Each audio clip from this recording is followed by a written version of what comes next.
Hey everybody, this is Dominic D'Angelo of WrestleZone.com, and this is episode 14 of 2. How many, Marcus? Put your fingers up, asshole. 2! Two, Two motherfucker. Dynamite dudes with attitude.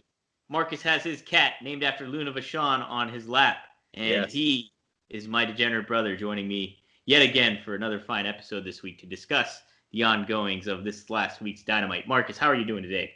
I'm doing well with my cat here. Should this be 3 Dynamite dudes this week? Well, it's a cat and it's a female. Man, she can still So be a dude, Dom. She's one of I the guess dudes. I guess so. I mean, it would be dudette more so, How but dare you? mm-hmm. Well, yeah, Dom. A lot to talk about this week. Some good, some very, very bad. Yeah, it's I'm very curious to get your thoughts on some instances that happened this week. And I was trying to pick what was the top headline of Dynamite this week, and I gotta say, I think it was the opener with Ricky Starks and Darby Allin. I think their performance and how it just started off like fire. Like I thought the episode was a perfect way to start off. Like I wanted it. I mean, you could have put that in the main event if you were like if I was being honest. Like everything. Like those guys. I think it's a rivalry to just keep going, and that's kind of what I wanted to branch off of with it. I mean, it was hard hitting, and like well performed, like just very well done match, and a taste of what's to come, I would say. But I guess what I want to lead into is um, how would you go about handling the rivalry now?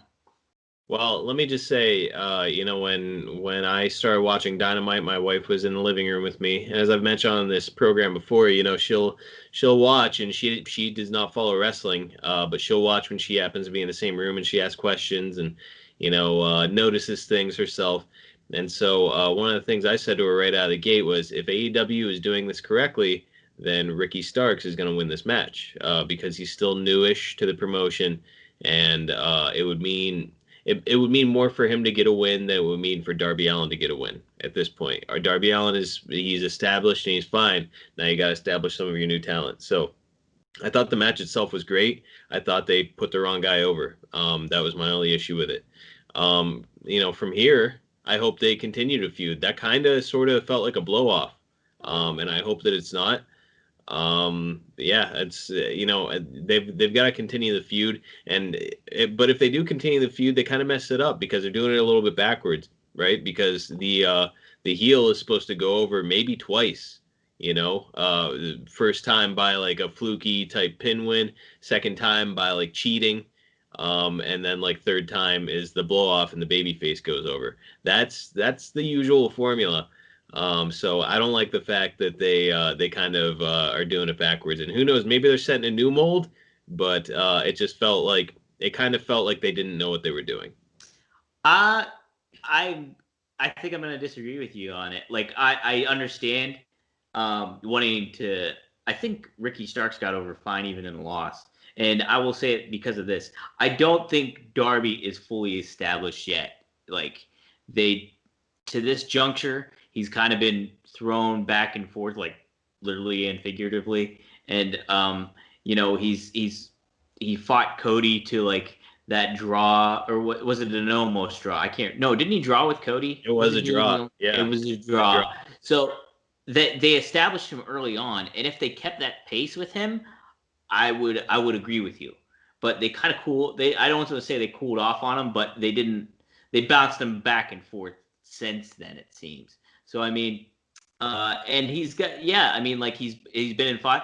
He's fought Moxley. He's lost to Moxley. He's lost. Darby has lost, and relatively often. And I don't think I think Starks can play off pretty. Like Starks is amazing, so I feel he can. It's not.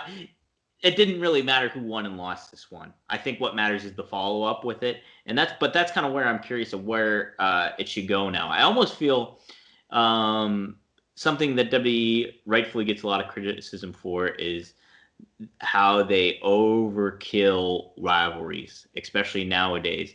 Like you look at somebody like Randy Orton and John Cena. How many times have they fought one another? Way too many times. And now you look at Sami Zayn and Kevin Owens. their rivalry stems all the way back to ROH. But like they really ran that into the ground in WWE like over and over and over again.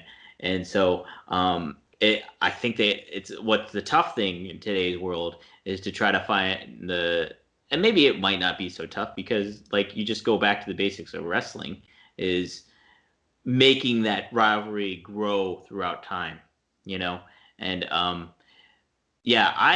honestly to go from where it is, I mean, maybe I don't know how I would handle it, to be honest. I think, do you have any thoughts? Yeah, let me say, from going forward from here, like let's say that they called me today and they said, Marcus, you got the book for how this angle is going to go. I think what I would say is, okay, have Ricky Starks come out on the next Dynamite and say, you know what, you screwed me. Willie Hobbs came out, like just completely ignore the fact that Brian Cage was there. He's like, Willie Hobbs came out and distracted me, and you use that to get a win. And have him do the classic heel thing where it's like just complete denial, obviously lying, and then have him say something to the effect of like, I want you in a setting where it's just me and you and nobody can come around. How about a cage match at the upcoming pay-per-view? Because God knows it would be entertaining. With Ricky Starks, he's a great worker. Darby Allin is incredibly reckless. So, I'm sure that it would be a masterful match if those two got in the cage. And for sure, we'd probably see some juice, which is, certainly an angle builder. But then again, Dominic, Ricky Starks goes over then, if that's what you do. And then you have a big blow-off match, not on Dynamite. Keep building it on Dynamite. Have the big blow-off match at the following pay-per-view. And that's where Darby Allin gets the final win. Well, wouldn't it should be a cage match at next because cage matches are typically the blow-off match. So, why? I don't see why it has to be. And we could do another stip match. How about like a body bag match? That's his big thing, Darby Allin's. So like I just like the idea of it's kind of hot-shotting the angle, I think, to do a cage match, is the middle match. But why not? Why not? Let's get these guys some memorable moments. I think, you want to build to that, and I think you want to build to that over time because I think it's one of the best rivalries that they're going to have, and like in their arsenal, like throughout the years. So you want to pace it out. I want to feel, and like I think that's where you want to kind of, I don't want to say tread lightly, but just be mindful of how you process with it going forward, month to month and even week to week, like at this juncture. So.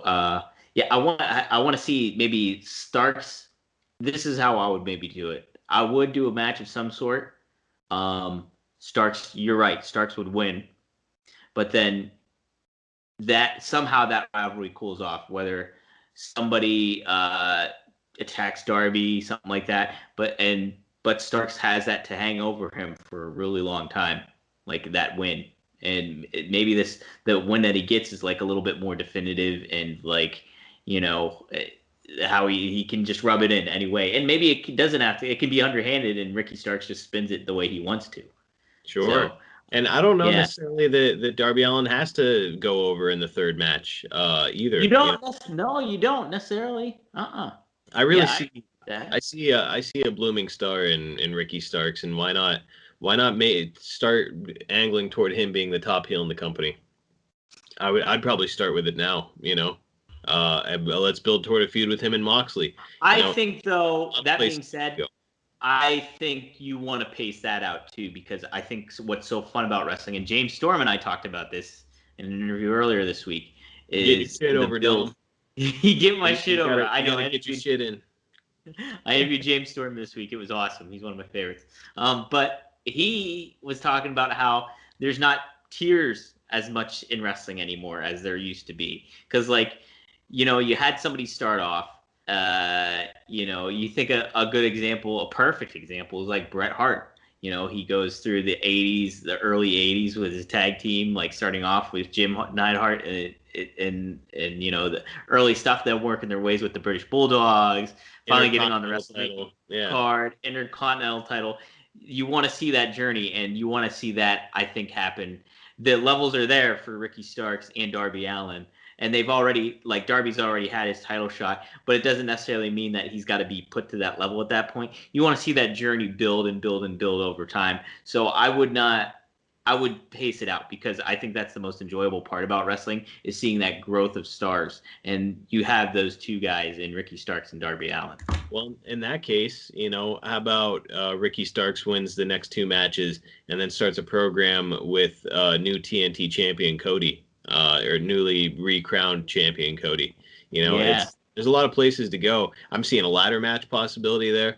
Like it could be some ladder matches. Ladder matches, though, WWE has been throwing them out left and right, like insane amount. It's just like unnecessarily amount. Like, we haven't seen. I know that's not. It's true. Like, I think we have seen one. Haven't we seen one? We've seen one, I think. I don't think so. I think it was on a pay-per-view. I think I want to say Santana and Ortiz was in one, maybe with the Young Bucks or something. I want to see one-on-one. Yeah, I do. Razor and Shawn, Hunter and The Rock, man on man. Maybe that's the wrong way to put it. Let's hammer on to the next seg, Dom. What do you got?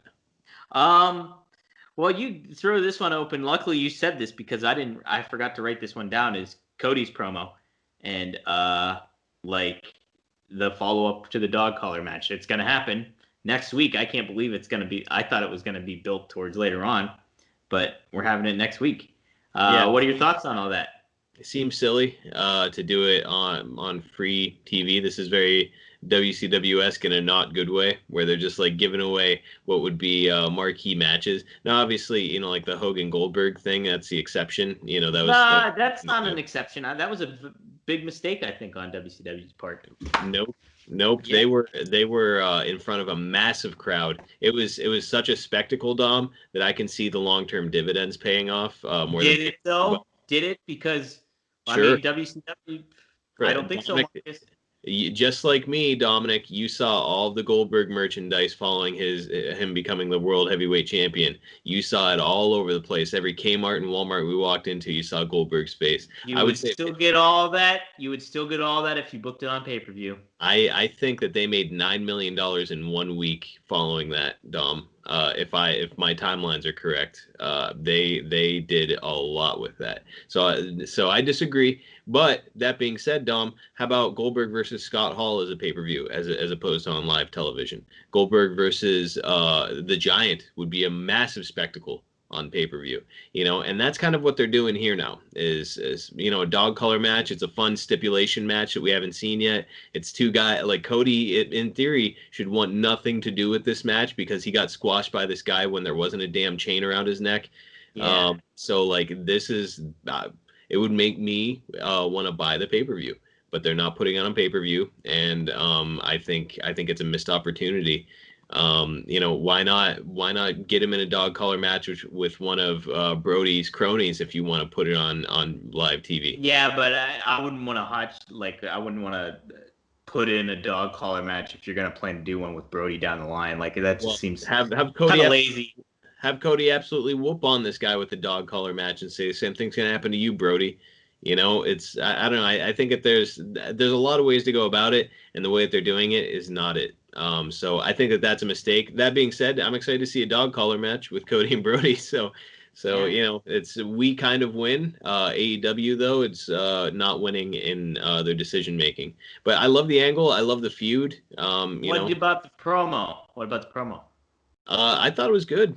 Cool to see Cody back. He's very clearly still a baby face, so that's good. I still dislike the darkness of his hair. It seems like a lot, but by and large, it's I think it's good. I think it will be good, and I'm anxious to see how things play out. I don't know what Cody's gonna have at the next pay-per-view.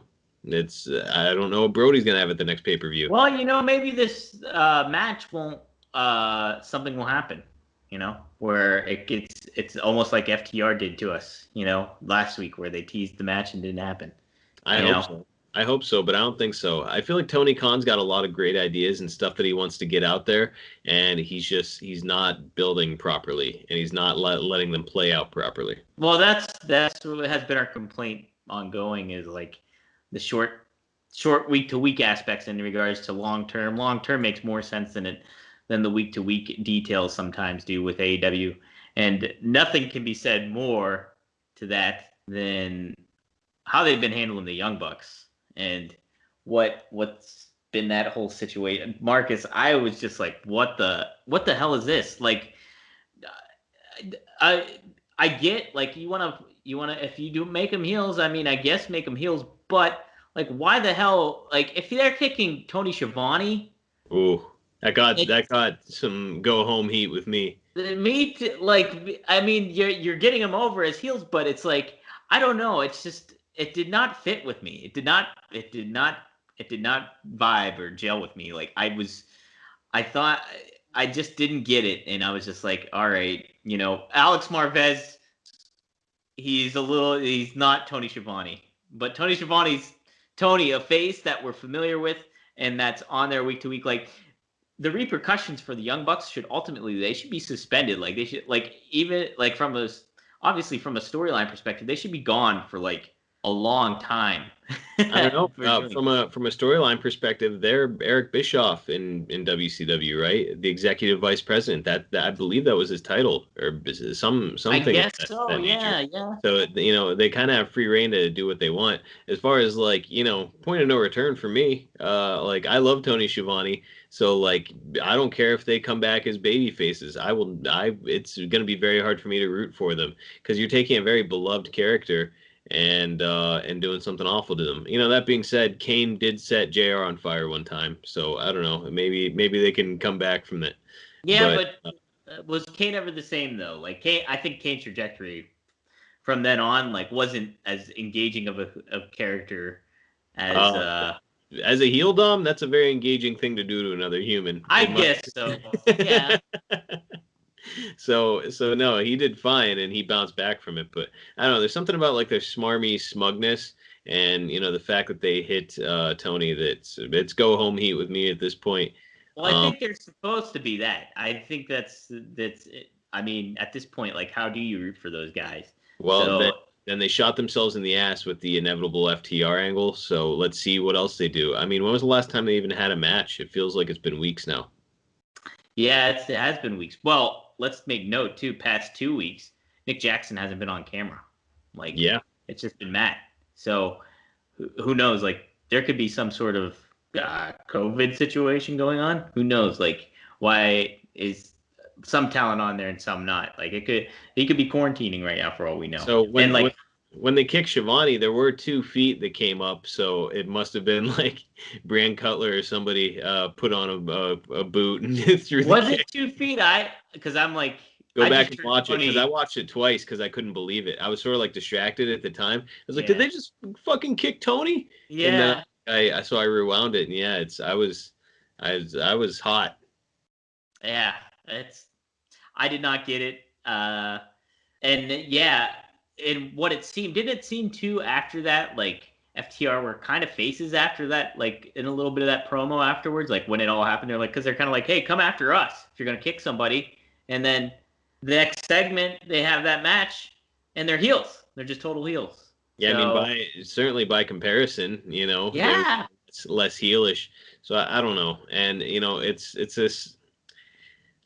I don't think he knows how to build, where it's like he wants to get them together and he's like, oh, but I want the Young Bucks to be heels, but FTR is also heels. And it's like, dude, that doesn't work. It does not work. You need more structure. And but this could be more of a thing with the Young Bucks than it is. I mean, like Tony Khan ultimately has the final say, but it's like, like you just said, they're EVPs, so it's like, this could be some of their a lot of their creative process that's going in, and I'm very just unsure of where it is, because you look at the tag division, we got some great tag teams, but almost all those tag teams are heels.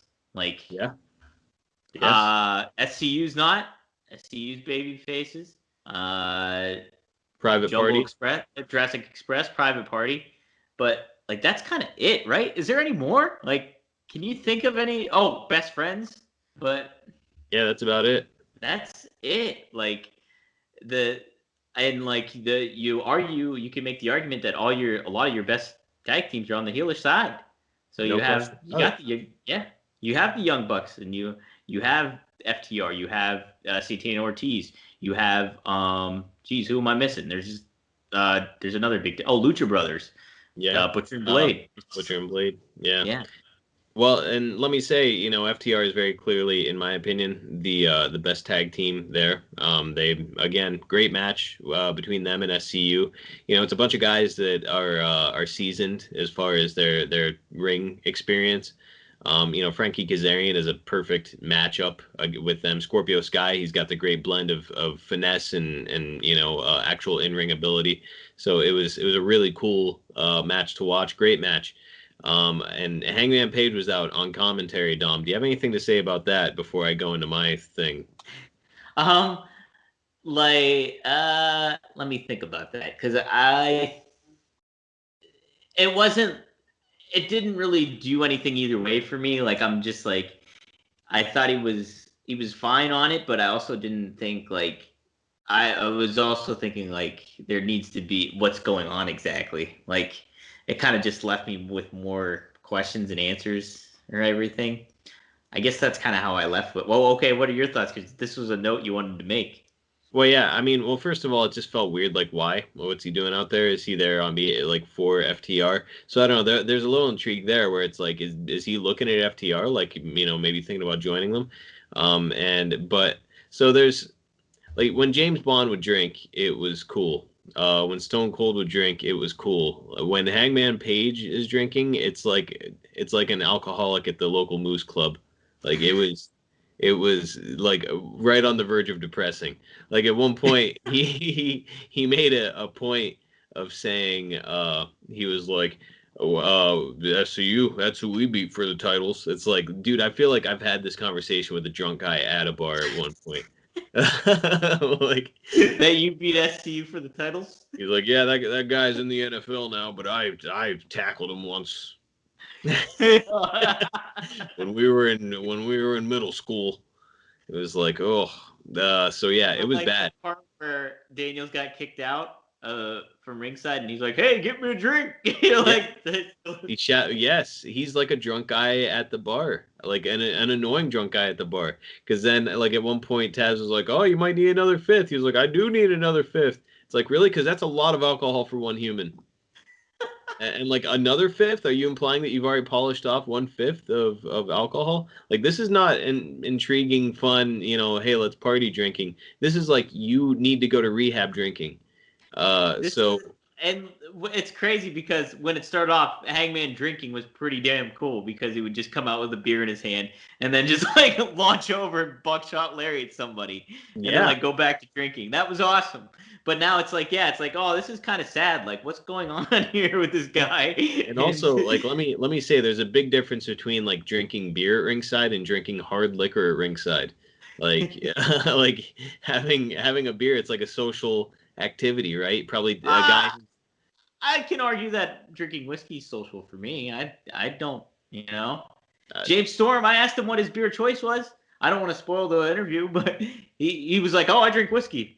I was like, "Oh, yes." So I do too. Well, sure, but like, a beer is like, you need like a guy his size, probably 8 to 10 beers to get drunk. Like, doesn't take that much liquor to get somebody drunk, and he's talking about get me another fifth. So that's frightening situation brewing over there. Obviously, he's probably drinking apple juice or whatever. Doing the D Martin.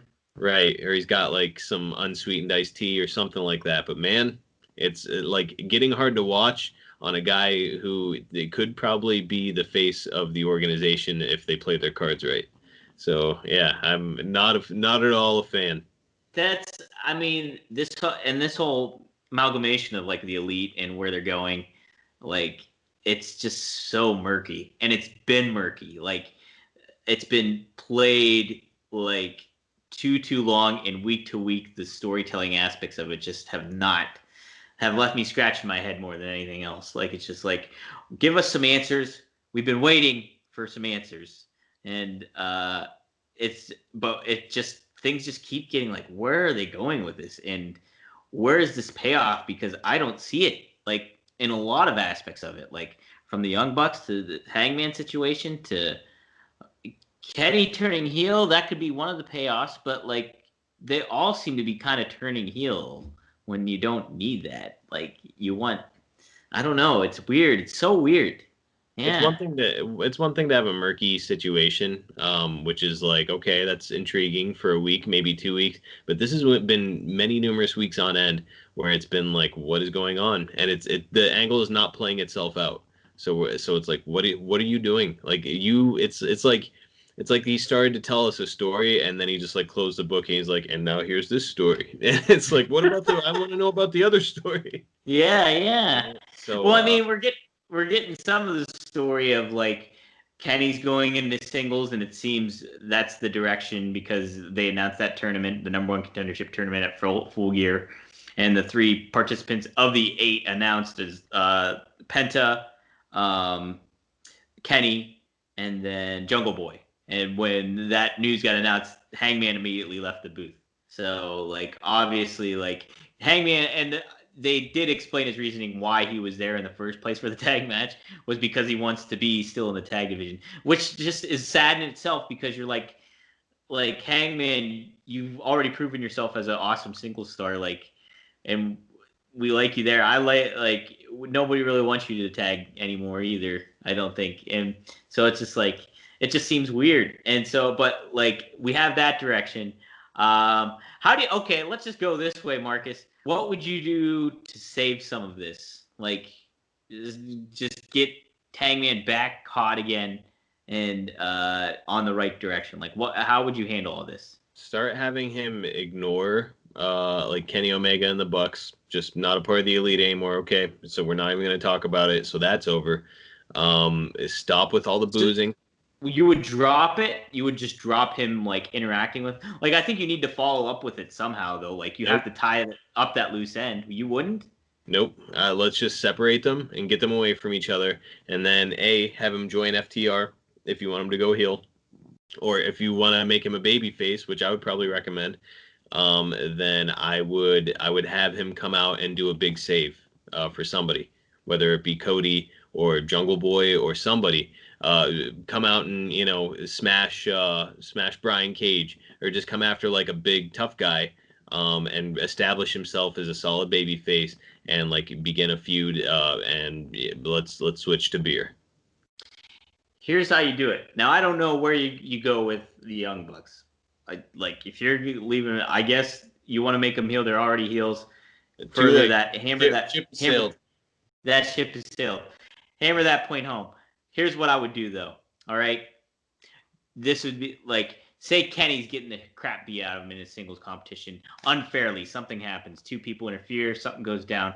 Hangman goes in, makes the save. What you just talked about, makes a big save. But after that, boom, he's done. Like Kenny wants to thank him. He's like, I appreciate it, but we're done. You're right. We're out of here. And then just go take him on a different trajectory. Something like that. But that's how you blow it off and end it, you know? Sure. And then, yeah, just make him like be a more put together guy.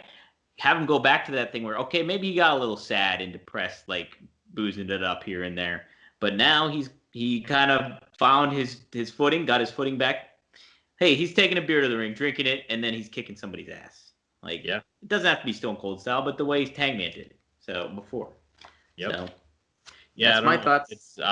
He's becoming like right on the verge of irredeemable in my mind, like as a character, where it's like I don't even want to see this guy on my screen anymore. He's bumming me out. Like just like I'll leave that bar where the drunk guy was bugging me. I'm like, I'm never going back there again. It is like running to somebody in high school where you're like, oh, hey man, how you doing? Like maybe he was like popular in high school and Right. stuff like that, and it's just like, oh man, oh dang it. Well, Yeah, all right, I'll see ya.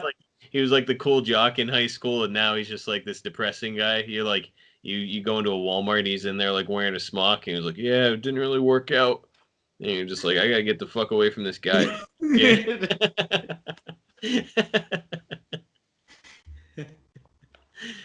Yeah. All right. What's next? Yeah, let's just I don't know. There's nothing like I don't know what we can really if we can talk more about it, but maybe I got something if you want. Well, let's go. Well, this is what I want to talk about, I guess. Moxley versus the Butcher as the main event. What'd you think of that? We both love the Butcher. He was in the spotlight.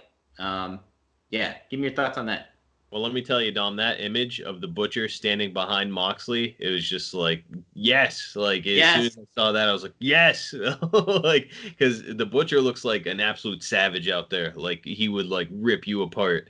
And he's got this very intense look. He's got a perfect build, I think, for a guy that looks like him. Like, I love the Butcher. Love him. He's still pretty green, though, and it showed in the match. His timing was very off at times. So I think he needs a little bit more polish. But man, $1 million look, main event look, without question. Not a big fan of him also kind of being like, like the one of the minions of Eddie Kingston, which we've discussed before. I honestly, really, I think the best thing you could do for the Butcher is consistent training, multiple days per week, whether like leading up to Dynamite. So like get him in the gym with somebody on like the weekend. Just kind of help to polish what he's got, because for only being in the business for 5 years, he's doing well for himself. But let's start to polish it and work on his timing. And then the other thing I would do is completely separate him from everybody, make him his own separate entity, and let's let him get to work, because that guy has star written all over him. I think again, this is kind of more of the slow play, though. I think he's fine still with the blade, and if you honed it down, if you whittled the alliance that Eddie Kingston has just to the Butcher and the Blade, I think that's totally fine.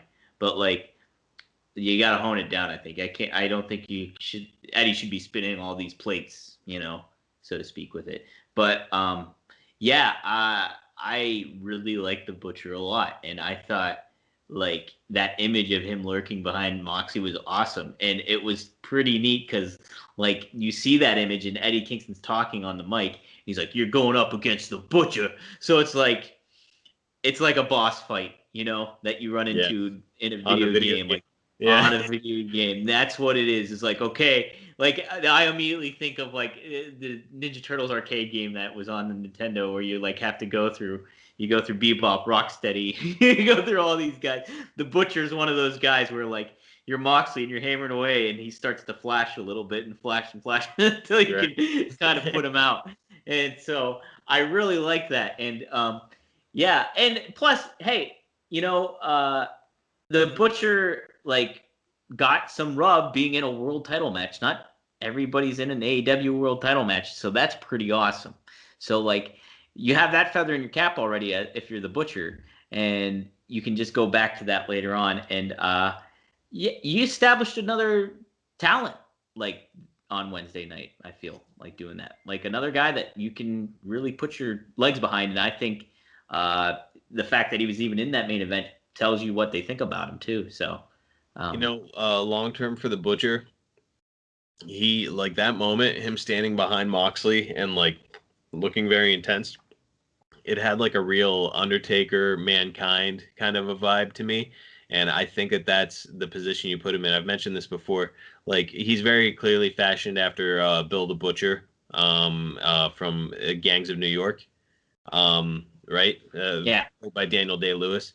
And whenever I would see Daniel Day-Lewis in that role, I would always think of Jack the Ripper. And I could really see him absolutely nailing a gimmick like that with his intensity. He could very easily fit into like kind of like the spooky, scary role of AEW. I think he transitioned well. Oh, I'm glad that we're talking about spooky, scary roles in AEW, Don, because this is a point I've been wanting to make for a while. We haven't seen maybe the worst wrestler I've ever seen, Luchasaurus, in a while. Wow. And that might be an exaggeration. I've seen some pretty bad wrestlers, but I've kind of figured out what to do with him too. You and I mentioned before, like a kind of a Kane almost like gimmick with him. I think would be effective, like this big plotting heel. You know who you put him with, who could also use some TV time and the rub is Abaddon. I think pairing those two up would be money. Yeah, that's not bad, man. That's not bad. Abaddon, holy smokes, creepiest character I think on wrestling I've seen in a very long time. Like, who rivals that? Would you say overall? I like probably the closest you come is the Fiend, right? Like that's about I it. guess, yeah, yeah. You know, And the aside, Fiend definitely lost steam, like definitely lost steam. yeah, yeah. Like, Like she's creepy, and she needs to be in like a little stable of creeps, you know. And I could see Luchasaurus being like at the head of that. He's got like a creepy look to him, you know, yeah, like when he's got like the green shit all over his mouth and like his mask and stuff. You know, like I don't know. There's better ways to utilize the talent, and I hope that they go about it. yeah, yeah. There's a lot that they can do, and yeah, it's just so some of those aspects like that overlaying aspect of the elite. It just keeps making me scratching my head like where are they going with this? And I think that's something that needs to be addressed. Like it because it just shows a lot of like just inconsistencies and questions that don't need to be asked. Um, so like you address that kind of stuff, I think matters will start coming gelling a little bit more for AEW on a week to week basis. Yep. So what were you going to bring up before I brought up Moxley and the Butcher? Do you Well, remember? we've got Jericho's 30th anniversary coming up soon, which is Uh-huh. I think it's cool. You know, I love the photos that they're sharing online and stuff. You know, like stuff from his past, ECW. You know, so it's you know obviously 30 years in the wrestling business is a pretty big deal, and it's really cool. One thing that I absolutely hate is Luther. Hate him so much, Dominic. Oh my, like I hate that anytime he sees that there's a camera on him at any point, he just like sticks out his tongue or whatever. It's like, what is that doing for anybody, man? Like, are you intimidating somebody with your tongue right now? Is that what's going on? Like, it's He's just not Marcus. He's part of the Chaos Project. so he's so crazy that when he sees the red light, his tongue comes out. I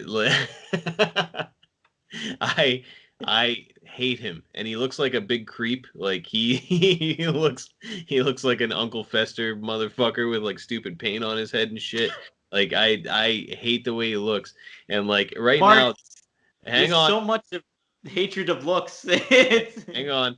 Right now, what's going on with him and Jericho? You know how I keep comparing? I'm gonna start calling him a Hollywood Jericho because like he very much reminds me of Hulk Hogan in this role, where he's like the old established star and he's trying to get over this other promotion.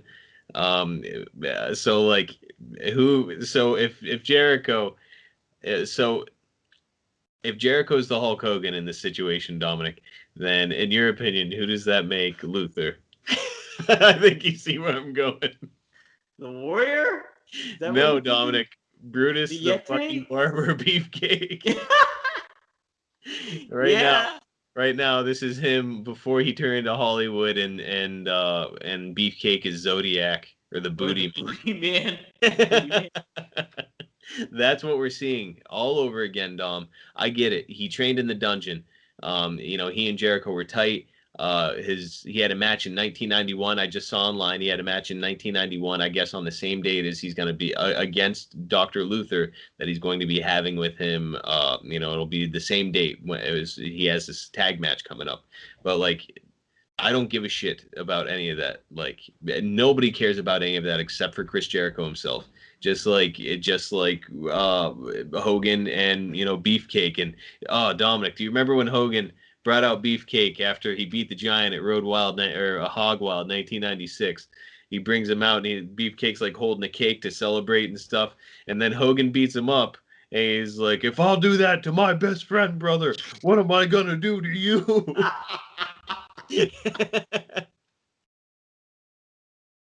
Dude, that's what we're seeing right now. And dude, like Tony, somebody has to see this. They've got all these great wrestling minds that are working for AEW. And I'm like, am I the only one that's seeing this shit? Because to me, it's glaringly obvious. Dr. Luther, sure, he's got this pedigree. How about put him in a Dean Malenko role? I believe the guy's like 51 years old.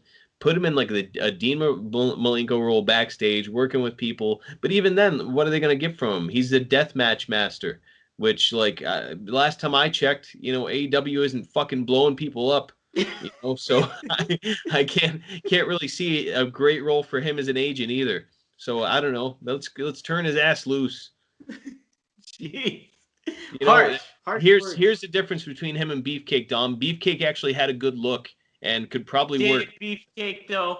He I did. don't. He was a good looking guy. I think I don't know. Beefcake never did it for me, man. It just I don't like it. Here was my novice back when I was like 13 or whatever. When the Disciple came out, I had no idea that was Brutus the Barber. Like no clue. I was like, who's Ed Leslie? Who the fuck is that? I saw how ripped he, because I didn't know it was him either, but he had gotten himself in really, really good shape. He was like very trim and very muscular, and I was like, who is this guy? It's like this biker friend of Hulk Hogan's. It's kind of neat, So like at least he had like a good look, and I had no idea it was Brutus the Barber Beefcake. Actually, the first time I realized it was when Warrior came out. He was like, I see you brought your barber. He said something like that to him, and I was like, oh my God, it's the barber.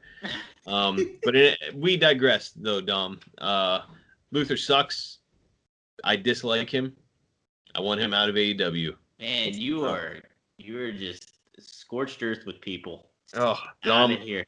It's like I've said, every podcast needs a strong heel, and that's me right now. You're doing it. I tell you what. You're like, oh man, yeah. I'm like Mark Madden, constantly in heel mode. Oh wow. Yeah, just nonstop. You can't take the pedal off the brake either. I can't believe I just compared myself to Madden, by the way. Ugh. A harsh realization to come to. Pittsburgh's very own, who it's he overdoes it. He overdoes it on Twitter, to say the least. Do you feel I'm overdoing it? No, hey, you got an opinion, you say it, man. I don't necessarily have to agree with you, but this is your speaking point, so that's. Hey, I'm like Matt Cardona. I don't even work for this company. I'm just here for a while, I feel is he done? He might be done. I believe I read yesterday that he's done with AEW, so I don't know what he's doing. Interesting. Maybe he just wants to be part of the indie scene. Maybe he wants to be with his buddy Brian Myers. I'm not sure. I don't know.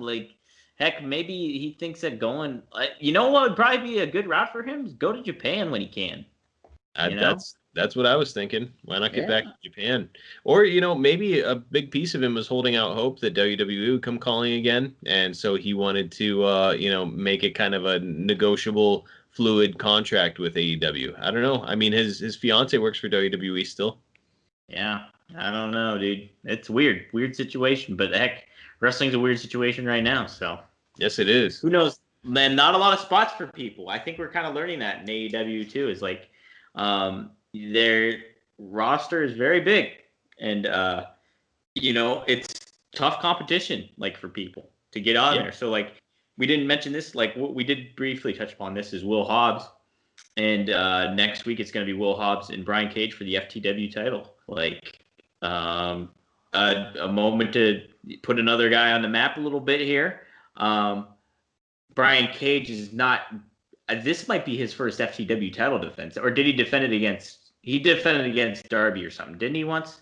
Or am I wrong? I have no idea. But yeah, I mean that says a lot about AEW as a company, right? If we've got, it's taken us this long to mention a title defense. FTW title defense, and two, enormous dudes who look great together, by the way. When they both came out and interfered, it's like, man, that's a match made in heaven. So it's taken us this long. There's so much talent in AEW, and Jericho's going to wrestle Dr. Luther on Wednesday. Yeah. All right. All this talent just sitting there, and Jericho's like, you know what? It's been 30 years. I'm going to wrestle a 51-year-old bald, perverted-looking guy to celebrate 30 years. How cool would it have been if you brought in Lance Storm? Yep, I would 100% take that. Let's do that. Let's get him in a match with Jungle Boy, like an upcoming star.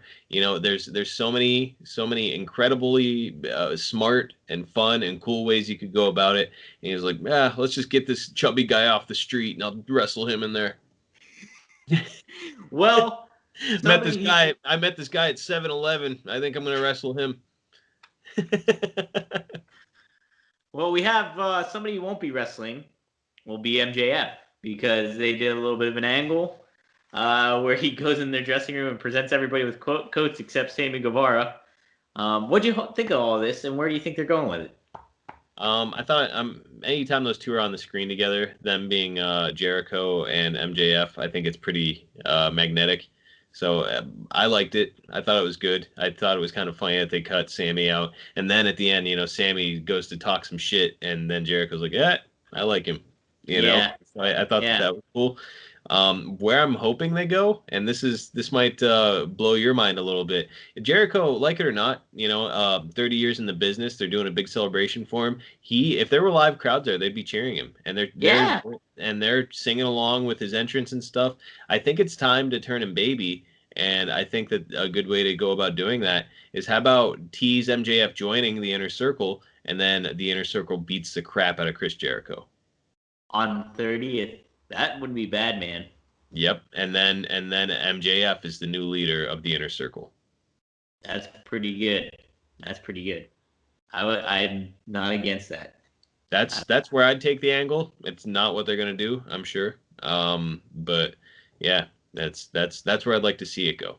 I think it is getting point though, where like Jericho's babyface, like they're making like, and I think if you kind of look between the tea leaves, they kind of did tease that a little bit with his feud with Orange Cassidy, like Yep. especially after that when Orange got his first win against him, Jericho credited him and gave him all this stuff and gave him props and everything like that. So there was a little bit of a tease there. So if I would not be against that whatsoever. And then that sets him up. I mean, it maybe makes a little bit more sense too with some of these other potential heels coming into play. Whether, and if you look at it this way too, if maybe they turn on it's Wardlow and MJF turning on Jericho and Hager, kick Hager out too, make Hager a baby face a little bit for Jericho or something, and that's a team that they already said, hey, we're going for the tag division. And you got a new babyface tag team in Hager and Jericho. Sure. I think the benefit to having Jericho go solo, though, and separate himself from Hager, is that like look at all the potential matches that you now have for babyface Chris Jericho. There's the obvious one here with him and MJF, which I think would be quite something to watch. But then you've also got him against monster heels like Lance Archer. You've got him against Brian Cage. There's so many directions that you could take Chris Jericho in from this. Get him aligned with John Moxley for a while too. Yep, there's so many directions you could take him in once you turn him babyface. That I think it's on the verge of silly to not do it. So I hope they go about it that way. It's time. It's Chris Jericho was like he's turning into the funny heel again.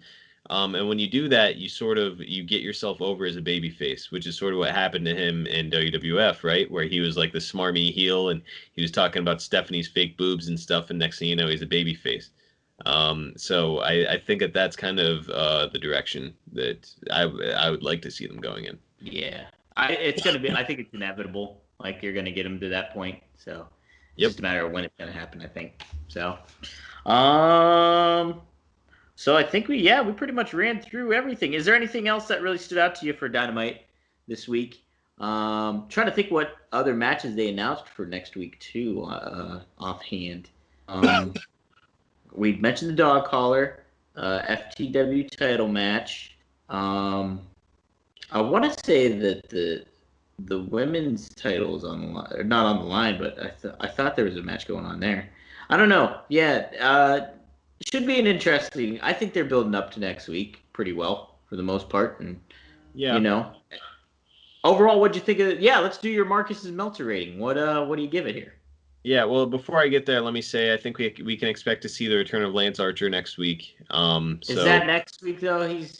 You 2 weeks, so? isn't it?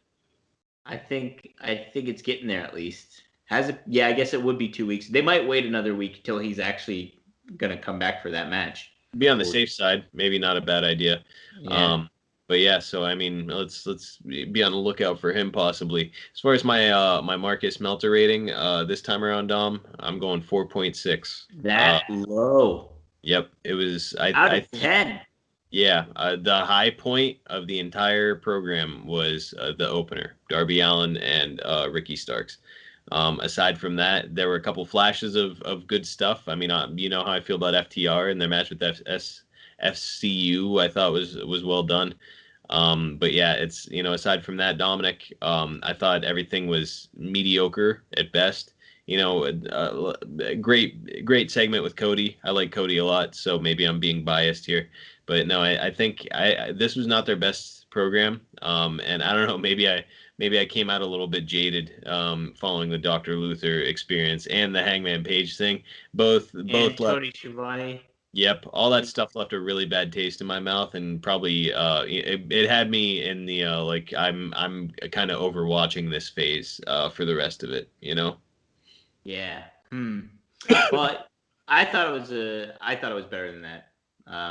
There's some good matches. But I definitely I wouldn't put it as like one of their top shows or anything like that. But I think the opening match was amazing, and a note to keep track of as time goes on. I feel like it's definitely a memorable match.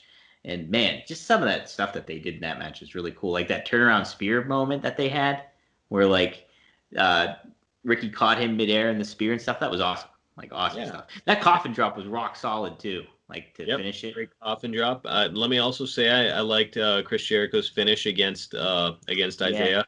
Mm-hmm. I thought that was a good finish, and Isaiah sold it well. Aside from that, I thought the match was it was okay. That was about all the best I could give to it, which, 10 years ago, Chris Jericho and a guy who can bounce around like that would have had an incredible match. I think that Chris is slowing down a little bit, but that's fine. Put him in a babyface role and have him get heat. Have him be the one who's getting bounced a little bit and, taking some punishment, getting beaten down. And, because he's older, it's easier to feel bad when there's this younger, stronger guy whooping on him. So I hope they go that route. But Dominic, now we're coming to the segment where you exclude me entirely and all of my opinions. It's going to be the AEW Monopoly, and this week, Dominic, it's a little twist. Go ahead. A little twist. We decided last week that we're going to do the train stations, and they're all going to be pay-per-views. And when you said that too, it didn't dawn on me when we actually did these Monopoly boards back when we were kids. The train station were pay-per-views. Like were they? We did. They were, yeah.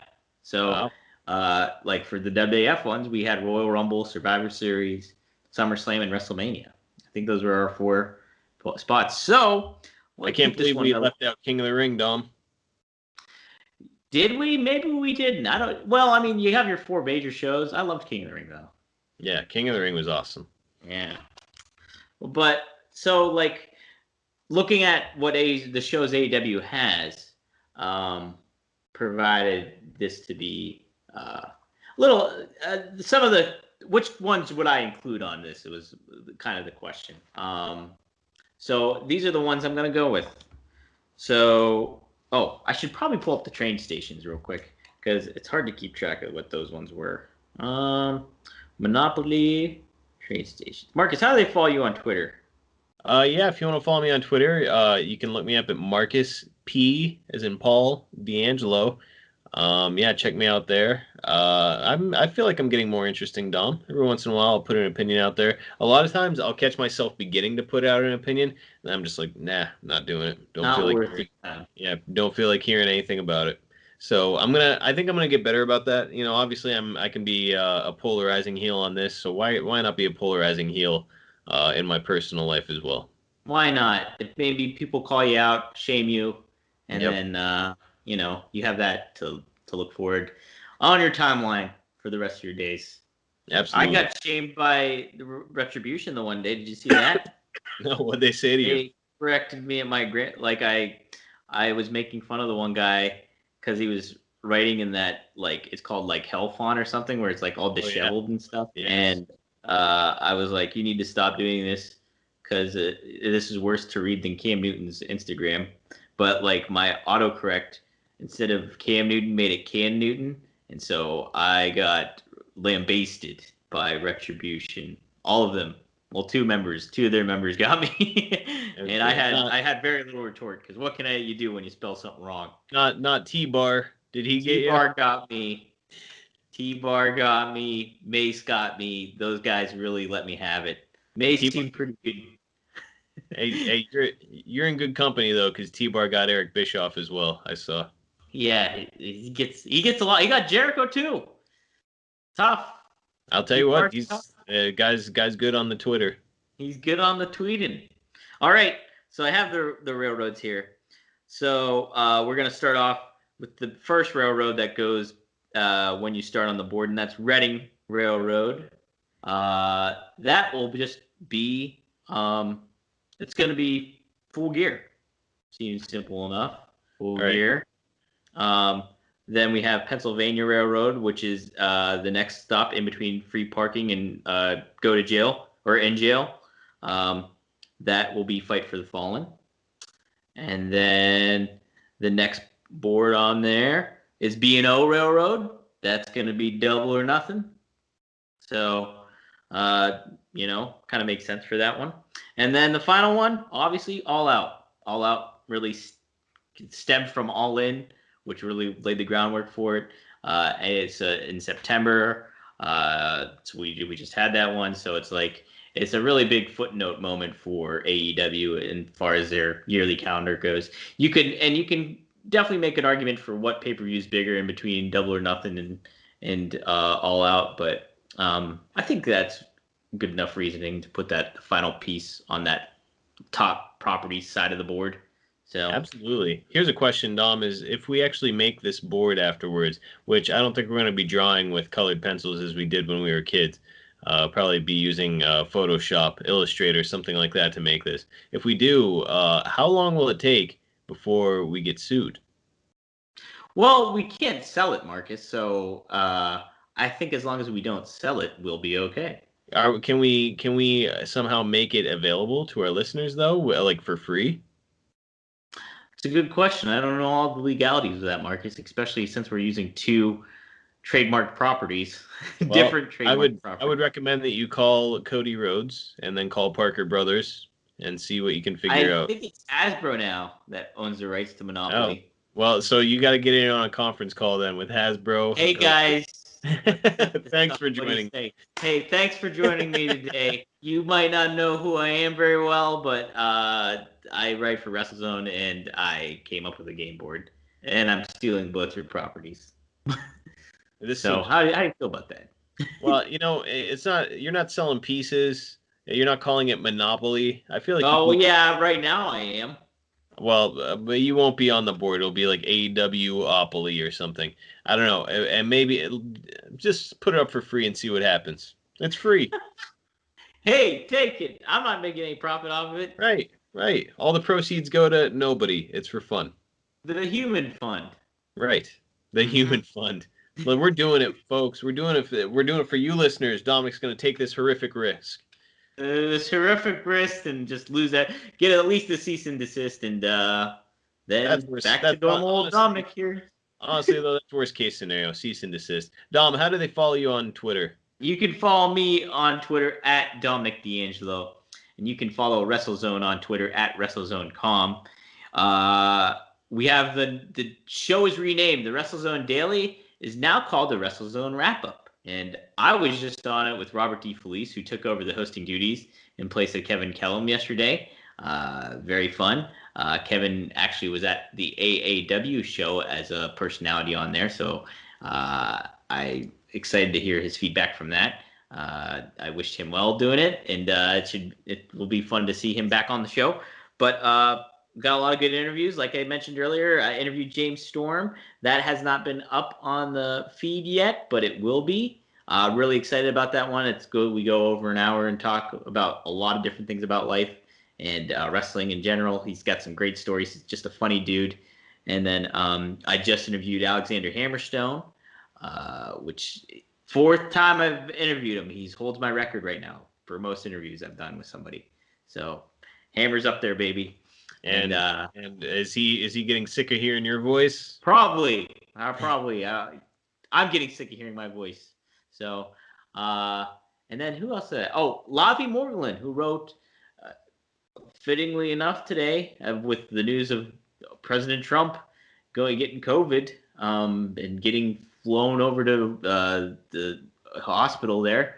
I interviewed Lavi Morgan, who wrote Trump Mania, covering Trump's rise to presidency and the influence that his connection with WWF took to that, and like very fascinating. And he just released a new edition of it, the 2020 election version, and it's much more that he talks about in this one than in comparison to the last one. Even so, interviewed him, really interesting stuff.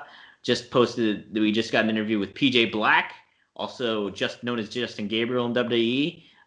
He's in the ROH Pure tournament, which has been getting praised across the board, and Kenny King as well. And I'm trying to think who else we got. But those are some interviews that you guys can tune into right on our WrestleZone podcast feed. So just type in WrestleZone on your podcast feed of choice. We'll pop up. You get this episode. You get this series week to week. And all our other cool stuff that we're doing on there. So, yeah, Marcus, it's been a good conversation. You're very judgmental, and I don't know how to feel about that with you. Well, Dom, sometimes you need a cold slap in the face from reality. That's why I'm here. That's why I'm here for our listeners. Nobody wants to say it. We're in we're like WWE right now, very PG. And you know what? I'm taking us back to the Attitude Era. And when I think somebody's out of shape, when I think somebody's ugly, when I think somebody is terrible in the ring, or is out there looking like a radio contest winner, has no place there whatsoever, I'm calling them out on it. Wow. Right. Pulling no punches here. No with punches. With his WCW figures in the background. That's right. Look at these guys. And do any of them look like jabronis to you, Dominic? No, because that was 90s. The only jabroni that I see is sitting right in front of him.